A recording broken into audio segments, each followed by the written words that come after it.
I thank the distinguished gentleman from New Jersey for his moral leadership, not only organizing this discussion tonight among our cherished colleagues, but for a lifetime of standing in the gap on behalf of the defenseless. I commend Chris Smith, and to no less extent his wife, for their work on behalf of the unborn. Mr. Speaker, I come to this chamber cognizant of the fact that tens of thousands of Americans will brave the elements tomorrow, as they do every year, on what will be the 36th anniversary of the worst Supreme Court decision since Dred Scott. I bristle at the term anniversary because in my life, anniversaries are special things. We remember them at fondly remembered occasions, and this is certainly not the case. This is the annual marking of that decision which 36 years ago tomorrow nullified all of the hard-thought and hard-fought bills and legislation over 100 years at the state level that put restrictions on the abortion of unborn children in Roe versus Wade.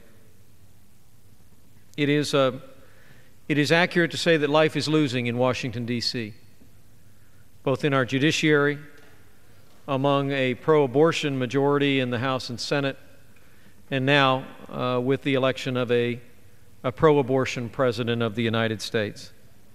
But let me say with confidence that while life may be losing in Washington, D.C., I believe life is winning in America. Despite the best efforts of the pro-abortion movement to defend abortion on demand, more Americans embrace the sanctity of life today than ever before, especially younger Americans. While more than 50 million innocent human lives have been ended by abortion since Roe versus Wade, I'm happy to report, Mr. Speaker, that abortions have declined by nearly 20% in the last 15 years. That actually figures out to be more than 881 lives saved per day, each a poignant reminder of why we can never relent in the defense of life. Now, there are many theories about why attitudes are changing about the sanctity of life in America. Some people believe that moments like this on the floor of legislative chambers have their good effect. And I'd like to believe that, but I'm not really sure that I do. Some think it's about political activism and people organizing and communicating. And while that plays a role, I'm not sure that it's changing attitudes in America. And even some, much more plausibly, believe that that legion of organizations across the country that fall under the heading of crisis pregnancy centers, or organizations that come alongside young women with unwanted pregnancies and provide them with the resources and a message of hope and encourage them to choose life, are changing hearts. And I'm much more prepared to believe that that's true. But I actually believe in my heart of hearts that what's changing in America today is happening in the quiet counsels between mothers and daughters, between grandmothers and granddaughters, women who themselves were victimized by abortion, I believe are telling the most cherished younger women in their lives the truth. And attitudes are changing across kitchen tables and over coffee in living rooms. And that's why I believe that life is winning in America. But that doesn't obviate the need for us to take action here on Capitol Hill, and action we will take. Not only as we prepare to respond to what may be an imminent executive order upending one of the most popular restrictions on foreign aid in recent American history.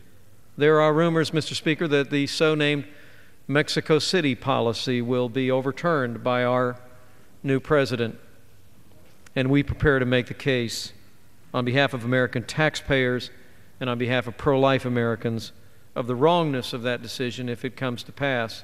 We also prepare ourselves in the legislative process to both defend and advance the cause of life.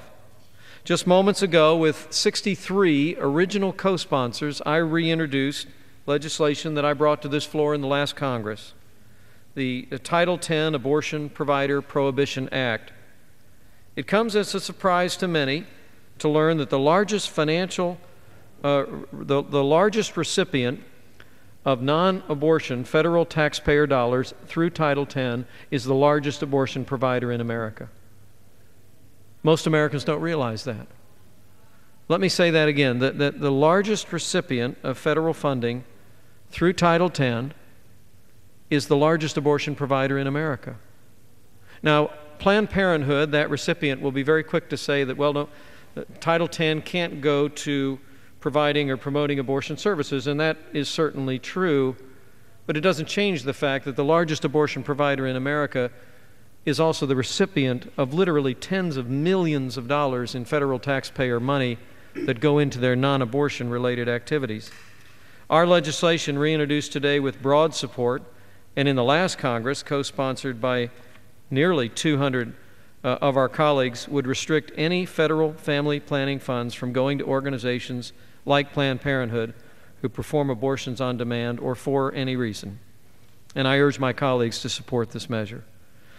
With this, I close. I believe that life is winning in America because there's a moral reawakening on this issue that's happening in the quiet councils of the home and the workplace and in faith communities. But that doesn't change the fact that we must take the stand on this floor, on the National Mall tomorrow, and in all of our communities on behalf of the unborn. It would be William Wilberforce who said famously of his long, multi-decade struggle against the scourge of slavery. He said, quote, "Never, never will we desist till we extinguish every trace of this bloody traffic, of which our posterity, looking back to the history of these enlightened times, will scarce believe that it has been suffered to exist so long, a disgrace and dishonor to this country." Close quote. Strong words, but I believe they're words that resonate with the conscience of a nation. America is great because America is good.